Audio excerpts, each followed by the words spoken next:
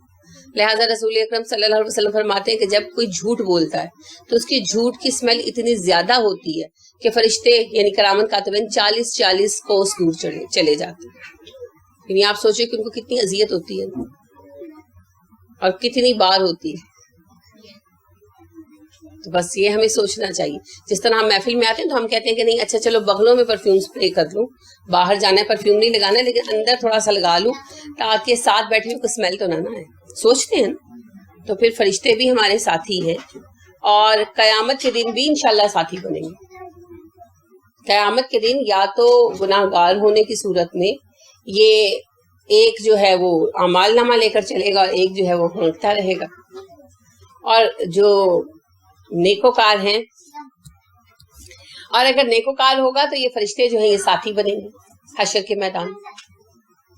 تو انہوں نے قیامت کے دن بھی ساتھ ہونا ہے، ہونا لازمن ہے، چاہے ہم پر گواہ بن کر بطور نگران جیلر وغیرہ چلے اور چاہے جو ہے ہمارے ساتھی بن کر ہمیں حشر کے میدان تک لے کر جائیں. یہ ہمارے نامہ اعمال پر منحصر ہے. لیکن دو فرشتے جو دنیا میں ہمارے ساتھی ہیں آخرت میں بھی ہوں گے. ٹھیک ہے. حتیٰ یہاں تک کہ ارا جب جا آئی احدکم تم میں سے کسی ایک کی، احدہ کوئی ایک، کم تم میں سے، الموت موت. یہ کم کے میم پر پیش کیوں ہے؟ کم کی بجائے کمو کیوں ہے؟ اتنا سوچنے کا مسئلہ نہیں ہے، آگے مل رہا ہے. ٹھیک ہے، آگے لام کے ساتھ مل رہا ہے، یہ کوئی بڑا مسئلہ نہیں ہے. ٹھیک، ملنے کے لیے آراب میں تھوڑی بہت تبدیلی ہو جاتی ہے. احدکم الموت تم میں سے کسی ایک کی موت، توفت ہو تو فوت کرتے ہیں اس کو، توفت اصل لفظ ہے اور ہو ضمیر ہے. کیا ہے توفت؟ فعل ہے، ماضی ہے، مؤنث ہے، غائب ہے، واحد ہے. توفت وہ اس کو فوت کرتی ہے. تو یہ آیا وہ اس کو فوت کرتے ہیں کے لیے، کیونکہ فرشتوں کے لیے آیا. ہر وہ چیز جو یا تو غیر عاقل ہے جیسے اجسام ہیں، اجرام فلکی وغیرہ، یا پھر وہ وجود جن کے لیے ہمیں مذکر اور مونس کی تقسیم نہیں دی گئی، ہم انہیں کہتے ہیں مونس قیاسی عربی میں، یا مونس سمائی. ٹھیک ہے، کہ وہ مونس نہیں ہے اور وہ مذکر بھی نہیں ہے، وہ جنس سے آ رہی ہے. تو پھر ان کے لیے جب صیغہ استعمال ہوتا ہے تو مؤنث کا ہوتا ہے. تو لہٰذا ملائکہ کی جمع بھی، ملک کی جمع بھی ملائکہ کی بجائے ملائکہ تن ہوتی ہے. وہ عربی زبان ہے. ٹھیک ہے، تو یہاں بھی پھر مؤنث کا صیغہ آیا عربی قانون کے تحت، یعنی وہ چیز جو اپنی اصل میں نہ مذکر ہو نہ مؤنث ہو، اس کے لیے مؤنث ہی کا صیغہ آتا ہے. یہ نہیں کہ اس کو مؤنث کنسیڈر کر لیتے ہیں، اس کے لیے مؤنث کا صیغہ آتا ہے. ٹھیک ہے، تو فرشتے مذکر ہیں، مؤنث ہیں. کیسے؟ فرشتے نہ مذکر ہے نہ مؤنث ہے. مذکر اور مؤنث تو جنس ہے نا، یہ صیغہ نہیں. میں پوچھ رہی ہوں فرشتے مذکر ہیں، مؤنث ہے، وہ کچھ نہیں، وہ جنس سے ہی پاک ہے، ان میں جنس ہے ہی نہیں. ٹھیک ہے نا، ان میں جنس کی کیفیت ہی نہیں ہے. جیسے روبوٹ کیا ہوتے ہیں، مرد ہوتے ہیں کہ عورتیں ہوتی ہیں، چاہے شکل آپ عورت جیسے بھی بنا دیں تو عورت ہوتے ہیں کہ مرد ہوتے ہیں، کچھ بھی نہیں ہوتے نا. اسی طرح سے فرشتے اللہ کا ایک بنایا ہوا گویا کہ روبوٹک سسٹم ہے جو اللہ کے حکم سے سارے کام کر رہے ہیں. ان میں ہم میں کچھ فرق ہیں. ٹھیک ہے، صرف مادے کی حوالے سے ہی نہیں کہ ہم مٹی سے بنے، وہ نور سے بنے، اس کے علاوہ بھی کہ ہم میں جنس ان میں جنس نہیں ہے، ہم میں احساس ان میں احساس نہیں ہے نا. ورنہ کوئی فرشتہ کسی کو مار سکتا ہے؟ ان کے جو موت پر مقرر فرشتے ہیں وہ تو بیچارے روتے ہوئے واپس چلے جاتے ہیں. بہت دفعہ ایسا ہوتا ہے، ان کے چھوٹے چھوٹے بچوں کا باپ مر جاتا ہے، بوڑھے ماں باپ کا اکلوتا سہارا مر جاتا ہے، بہت کچھ ہوتا ہے دنیا میں. تو کوئی لے کر جا سکتے فرشتے؟ ان میں احساس بھی نہیں ہے، جذبہ جس کو کہتے ہیں نا، یا احساس، محبت، مربت، وہ چیز ان کے اندر نہیں ہے. ٹھیک ہے، اس لیے کہ ان کے کام ہی اس قسم کے ہیں. اگر ان کے اندر وہ پیشن ڈال دیا جاتا ہے جو ہمارے اندر ہے تو وہ تو دنیا کا کام ہی نہ کر سکتے. بعض اوقات کسی غریب کی کھیتی جو ہے وہ برباد ہو جاتی ہے، اور بعض اوقات جو ہے کسی غریب پر ظلم ہو رہا ہوتا ہے اور نہیں روکا جا رہا ہوتا. تو یہ ساری جو چیزیں ہیں ہو رہی ہوتی ہیں، فرشتے اس پر گواہ ہوتے ہیں اور دخل اندازی نہیں کرتے. تو ان کے کام کا تقاضا یہی تھا کہ انہیں جذبات سے عاری رکھا جائے. ٹھیک ہے، تو فرشتوں میں اور ہم میں یہ دو بنیادی فرق ہے. پھر اس کے علاوہ قوت کا بھی بہت فرق ہے ہمارے ان کے مابین، جسامت کا، ساخت کا، سب فرق ہے. تو فرشتے جو ہیں جنس سے آری ہیں، تو جو چیز بھی جنس سے آری ہو اس کے لیے مؤنث صیغہ استعمال ہوتا ہے. ٹھیک ہے، یہ عربی زبان کا اصول ہے. تو اسی لیے پھر جو ہے یہ مؤنث کا صیغہ استعمال ہو، اور مؤنث کا صیغہ ہمیشہ غائب واحد کا ہی استعمال ہوتا ہے. ٹھیک ہے، یعنی جمع کا صیغہ نہیں آتا. یہ بھی علامت ہی ہے، اس سے پتہ چل جاتا ہے کہ یہ چیز نہ مؤنث ہے اور نہ مذکر، جنس سے مبرہ ہے. تو اس لیے پھر توفت آیا. تو وہ فرشتے فوت کرتے ہیں اس کو رسولنا جو ہمارے بھیجے ہوئے ہوتے ہیں. وہم اور وہ لا نہیں یفرطون کمی کرتے. فے رے توئے، افراد اور تفرید. افراد کیا ہوتا ہے؟ زیادتی، اور تفرید کیا ہوتا ہے؟ کمی کرنا. تو یہاں پھر تفرید سے یفرطو بنا. یفرطو وہ کمی کرتا ہے اور یفرطون وہ کمی کرتے ہیں. کیا ہے؟ مضارع، جمع، غائب، مذکر. ٹھیک ہے، لا یفرطون وہ کمی نہیں کرتے. اور جب تم میں سے کسی کی موت کا وقت آتا ہے ہمارے بھیجے ہوئے فرشتے ان کو روح ان کی قبض کر لیتے ہیں، انہیں فوت کر دیتے ہیں، مار دیتے ہیں، اور وہ اپنے کام میں کوئی کمی نہیں کرتے. یعنی ان کو نہ کسی سے ہمدردی ہے، وہ ایک ڈیوٹی پر آئیں اور ڈیوٹی کر کے جائیں گے. وہ ان ساری چیزوں کو نہیں دیکھتے کہ اس گھر کا اکلوتا کمانے والا ہے، یا ان کا اتنے سال بعد پیدا ہوا بیٹا ہے، یا ابھی تو شادی کو 2 دن ہوئے ہیں، وغیرہ وغیرہ. تو وہ پھر کوئی کمی نہیں کرتے، نہ وقت آگے نہ وقت پیچھے، انہوں نے اس وقت لے جانا ہے نا. جیسے شداد کے بارے میں آتا ہے کہ اس نے جنت بنوائی اور ایک پیر ابھی زمین پر تھا اور ایک پیر جو ہے وہ گھوڑے کی جو ہوتی ہے رکاب اس میں تھا. تو نال گھوڑے کی جوتی ہوتی ہے، تو رکاب میں تھا جب اس کو موت آ گئی اور وہ مر گیا. تو فرشتوں نے اتنی مہلت دی کہ اوکے ایک دفعہ جا کے چکر مارا، تم نے اتنی محنت سے بنوائی ہے نا. تو اسی طرح بہت ساری اور بھی چیزیں ہیں. اب ایک اچھی مثال ہم لیتے ہیں، جیسے زید بن عمر بن نفیل رسول اکرم صلی اللہ علیہ وسلم کی خدمت میں آ رہے تھے نا، اور آپ صلی اللہ علیہ وسلم اعلان نبوت فرما چکے تھے. تو ملک الموت کو یہ نہیں تھے کنسرن کہ چلو اس کو تھوڑی مہلت دے دیتا ہوں، جا کے ایک دفعہ اسلام قبول کر لے پھر میں اس کی روح قبض کر لوں گا. جب جہاں جس کے لیے حکم ہے وہ اسی وقت اس کی جان لے لیں گے، کیونکہ دس از دیئر جاب، یہ ان کی ڈیوٹی. وہ اس سے ذرہ برابر جو ہے نا منہ نہیں پھیرتے. ثم پھر ردو وہ لوٹائے جائیں گے اللہ اللہ کی طرف، مولاہم جو مولا ہے ان کا، الحقی سچا. پھر وہ لوٹائے جائیں گے اللہ کی طرف جو ان کا سچا مالک ہے، ان کا سچا مولا ہے. کون لوٹائے جائیں گے؟ جن کی جان قبض کر لی گئی. جب کسی کی روح قبض کر لی گئی تو کہاں لے جائے جائیں گے؟ اللہ کے حضور. ٹھیک ہے، اب اس میں 2 معنی ہیں. ایک تو موت کے وقت، اللہ کے نبی صلی اللہ علیہ وسلم فرماتے ہیں فرشتے روح کو لے کر آسمانوں کی طرف چڑھتے ہیں. اگر کوئی نیک بندہ ہوتا ہے آواز اس کے متعلق دی جاتی ہے، ان کے فرشتے پوچھتے ہیں آسمان کے، پہلے آسمان پہ پہنچے اس کے فرشتے پوچھتے ہیں کہ یہ کون ہے، کس کو لے کر آئے ہو؟ تو وہ کہتے ہیں ہم فلاں فلاں کو لے کر آئے ہیں. تو فرشتے کہتے ہیں ہاں اس کے لیے تو آج لکھا گیا تھا دروازہ کھولنا. تو پھر اس کو پہلے آسمان پر جانے کی اجازت ملتی ہے. پھر اپنا مرتبہ ہے نا، کوئی دوسرے آسمان تک اٹھایا جاتا ہے، کوئی تیسرے تک، پھر جہاں تک اس کا مقام ہوتا ہے پھر اللہ اس سے کلام کرتے ہیں اور اسے بات کرتے ہیں، جو بھی اس وقت کا اللہ کا حکم ہوتا ہے، اور پھر اسے علیین میں بھیج دیا جاتا ہے آرام کرنے کے لیے. اور اگر وہ گنہگار ہوتا ہے اور اس کے لیے حکم نہیں ہوتا تو فرشتے پوچھتے ہیں یہ کس کو لے کر آئے ہو، اس کی بدبو سے تو دماغ پھٹا جا رہا ہے. تو وہ کہتے ہیں کہ بھئی یہ فلاں بن فلاں ہے. تو کہتے ہیں نہیں اس کے لیے ہمارے پاس آج کوئی آرڈر نہیں، ہم اس کے لیے دروازے نہیں کھول سکتے. تو پھر اللہ اسے، ظاہر ہے جو لائے نہیں جاتے، ویلکم ہی نہیں کیے جاتے، نہ اللہ کلام کرتا ہے ایسی روح سے، تو اسے پھر فرشتے وہیں سے سجین کے لیے پھینک دیتے ہیں. تو ایک تو اس سے یہ مفہوم ہے کہ اللہ کے حضور لے جائے جاتے ہیں. ٹھیک. اور دوسرا آپ کو پتا ہے روز حشر سب نے اللہ کے حضور فردن فردن کھڑے ہو کر اپنے اعمال کا حساب دیا. الا خبردار، لہو اسی کے لیے ہے، الحکم فیصلہ، الا لہ الحکم یاد رکھنا فیصلہ اسی نے کرنا ہے. کب؟ جی دنیا میں بھی اصل فیصلے اسی کے ہیں، لیکن در حقیقت یہاں مراد قیامت ہے. یاد رکھنا جب اللہ کے حضور پیش کیے جاؤ گے تو فیصلہ بس اسی نے کرنا ہے. جتنے بھی بابوں کو راضی کر لو، پیروں کو راضی کر لو، کوئی فائدہ حاصل نہیں ہوگا. فیصلہ اللہ نے کرنا ہے، اس کریم رب نے کرنا ہے. تو لہٰذا پھر راضی کس کو کرنا چاہیے؟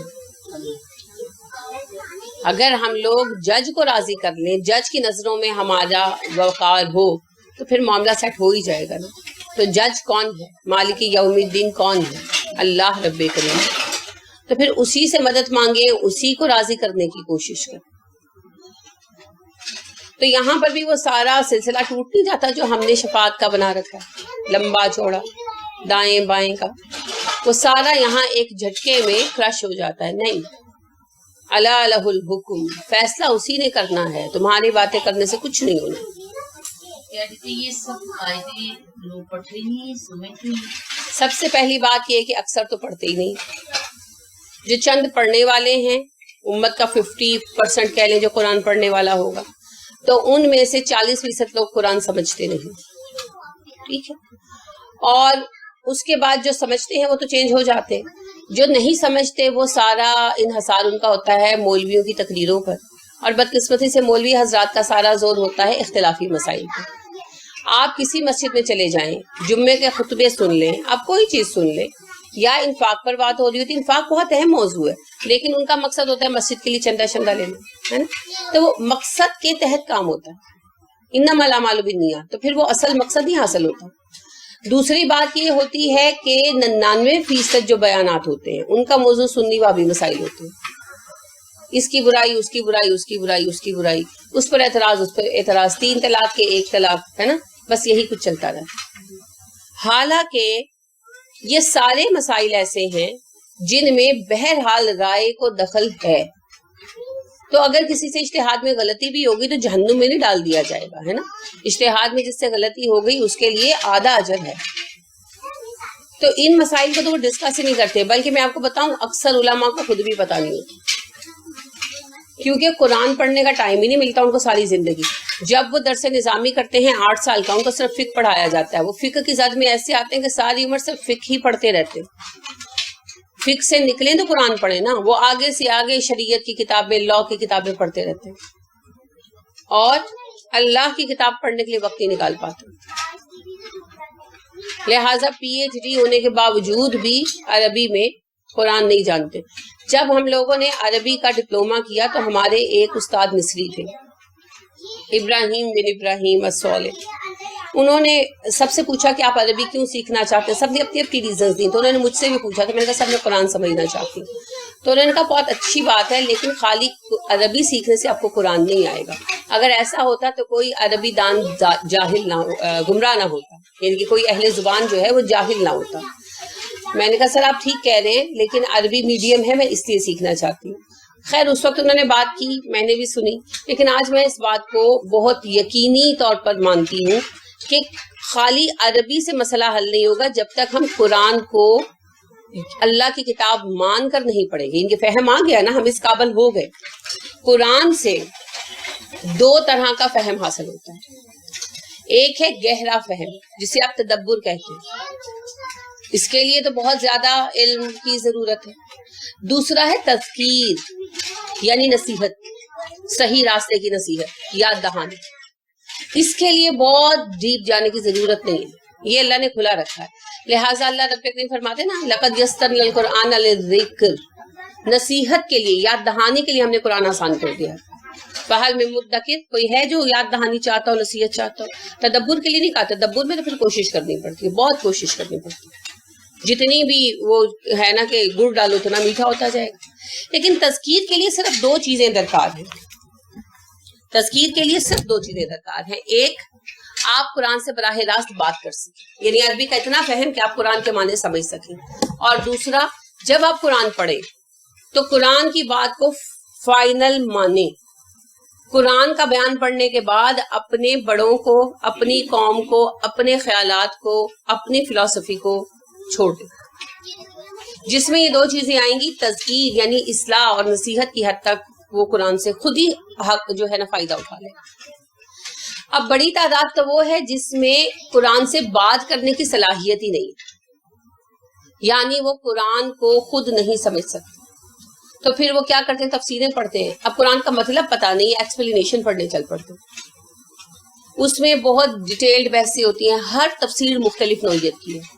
کوئی فقہی موضوعات پر لکھی گئی ہے، کوئی اختلافی موضوعات پر لکھی گئی ہے، کوئی زبان پر لکھی گئی ہے، کوئی خاص جو ہے نا سنیوں کے عقیدوں پر لکھی گئی ہے، کوئی بریلویوں کے عقیدے پر لکھی گئی ہے، کوئی وہابیوں کے عقیدے پر لکھی گئی ہے. تشریح لکھتے وقت کس کے ذہن میں کیا ہے، یہ تو تشریح یعنی جو مفسرین ہیں، ماہرین ہیں، وہی بتاتے ہیں. وہ تبصرے کرتے ہیں کہ یہ ایسی ہے، یہ ایسی ہے، یہ ایسی ہے. 2-4 تفسیریں ایسی ہیں جو عام بندے کے لیے لکھی گئی ہیں. جیسے اسرار صاحب کی بیان القرآن ہے، انہوں نے کسی چیز کو ٹچ نہیں کیا، صرف عام معنوں کو ٹچ کیا ہے. یا مولانا مودودی ہیں، انہوں نے بھی عام اس کو ٹچ کیا ہے. اب ڈاکٹر فرد صاحبہ کی بھی آئی ہے، کچھ اور بھی ہوں گی، لیکن عربی اردو میں میری نظر سے تو یہی ایسی گزری ہیں جس سے عام بندہ بھی فائدہ اٹھا سکتا ہے. ورنہ بنیادی طور پر ہر تفسیر اپنے موضوع اور اپنے حلقے کے لوگوں کے لیے گویا کہ بنائی گئی، اور وہ انہی حدود کے اندر رہتے اور گھومتے ہیں اور اپنے ہی عقائد کو ڈیفینڈ کرتے ہیں. تو ایسی تفسیروں سے پھر لوگ فائدہ نہیں اٹھا پاتے، وہ اور الجھ جاتے ہیں، اور زیادہ الجھ جاتے ہیں. ابھی پیچھے میرے پاس ایک بچی آئی ہوئی تھی، تو وہ یہی کہہ رہی تھی کہ جو کتاب پڑھو ایک عالم دوسرے کی کاٹ کر رہا ہوتا ہے، جس کا بیان سنو ایک عالم دوسرے عالم کی برائی کر رہا ہوتا ہے. اور وہ مجھے کہنے بھی لگی کہ فلاں عالم کی بات کر رہے تھے، تو مجھے بالکل اچھا نہیں لگا. میں نے کہا جی لگنا بھی نہیں چاہیے، ڈیفینیٹلی نہیں لگنا چاہیے. اگر آپ کو کسی کے کام سے اختلاف ہے تو آپ، یعنی یہ میں اکثر کہتی ہوتی، اس کو تو نہیں میں نے کہا، ابھی بات کریں کہ کام سے اختلاف ہے تو آپ اس کام کے اوپر بات کریں کہ بھئی یہ کام یوں نہیں، یوں ہونا چاہیے. نام لے کر ایک دوسرے کے ڈنڈورے پیٹنے سے ہوتا کیا ہے؟ لوگ کہتے ہیں کس طرح کے عالم ہے، یہ ایک دوسرے کو برا بھلا کہتے رہتے ہیں، یہ ایک دوسرے کی غیبتیں کرتے رہتے ہیں، یہ ہمیں کیا سکھائیں گے، ہے نا؟ تو ان وجوہات سے لوگ پھر قرآن سمجھ ہی نہیں پاتے، اور فائنلی پتہ ہے کیا کرتے ہیں؟ قرآن بند کر کے رکھ دیتے کہ خالی ثواب کے لیے پڑھو، وہ ہم دین میں کہیں نہیں پہنچ سکتے. یہ اتنے اختلافات ہیں، ان کا فیصلہ ہی نہیں ہو سکتا. ایک عام پڑھے لکھے بندے کی یہی سوچ ہے آج. تو سب سے پہلے اتنی عربی سیکھنا، اتنی، اور یہ آپ آرام سے 3 ماہ میں سیکھ سکتے ہیں. یا سورہ بقرہ پڑھ لیں کسی صحیح پڑھانے والے کے پاس ترجمے کے ساتھ، تو اس سے یہ ہوتا ہے کہ آپ بآسانی اس لائق ہو جاتے ہیں کہ آپ قرآن سے خود بات کر سکیں. ٹھیک ہے. اور دوسرا، جب آپ قرآن کو اس طرح پڑھنے بیٹھے تو پھر قرآن کی کوئی بات بڑی سے بڑی ہو اور آپ کے سگے ماں باپ کے خلاف ہو اور آپ کے گھر میں رائج عقیدوں کے خلاف ہو، اس کو قبول کر لیں. یہ مرحلہ بہت مشکل ہے. میں آپ سے پہلے بھی کہہ چکی ہوں کہ میرا اپنا تعلق جو ہے وہ ایک بہت ہی کٹر سنی گھرانے سے ہے. تو جب قرآن کو پڑھنا شروع کیا فہم کے ساتھ، تو اول میرا اپنا دل گھٹ جاتا تھا، کیونکہ ختم دینا اور قبروں پہ جانا تو عام ہے نا گھروں میں. تو خیر ہمارے ہاں قبروں پہ جانے کا رواج نہیں تھا، پسند نہیں کیا جاتا تھا، لیکن یعنی کہ ان سے استغاثہ کرنا یا دعائیں کرنا یا ختم غوثیہ دلانا، یہ سب کچھ تھا، یہ رائج تھا. تو اب جب یہ سارا غلط ثابت ہوا تو دل پر بہت گراں گزرا، بہت بوجھ آیا، لیکن مانے بغیر اصلاح نہیں ہو سکتی. ٹھیک ہے. تو لوگ پڑھتے ہیں لیکن نظر انداز کر دیتے ہیں. اول تو سمجھتے نہیں نا پڑھ کیا رہے. جیسے اسرار سے کہتے ہیں کہ ہم نے قرآن کو کھولنا نہیں ہے اور مسجد کے امام کو ٹھیکیدار بنا دیا کہ یہی فیصلے کریں گے. آپ دیکھیں عیسائیوں میں بھی گمراہی اسی وجہ سے آئی. جب عیسائیوں نے مذہب سے تنگ آ کر، مذہب کے ٹھیکیداروں سے تنگ آ کر، جی، تو